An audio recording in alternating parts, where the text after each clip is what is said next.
এই ভিডিওতে আজকে হ্যামস্টার কম্পেটের ডেলি চিপার কোডগুলো কিভাবে সমাধান করবেন সেটাই দেখাবো। প্রথমে আমরা ডেলি চিপারে চলে আসবো। আজকের কোডটা হলো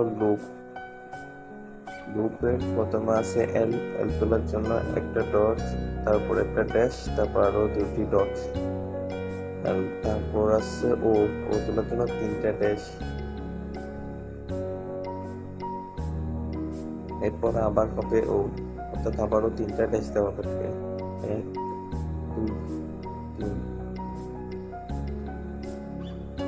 এরপরে ওয়ার্ডটা হলো পি তোলার জন্য প্রথমে একটা ডট, তারপর দুটা ড্যাশ, তারপর একটা ডট। লুপ, আজকের কোডটাই ছিল লুপ। পেয়ে গেছি 1 মিলিয়ন কয়েন অ্যামাউন্ট পেয়ে গেছে। আজকে কম্বো সমাধান আপনারা সবাই করে ফেলেন আর প্রত্যেক দিন ডেলি চিপার এবং কম্বো সলভ করার চেষ্টা করবেন।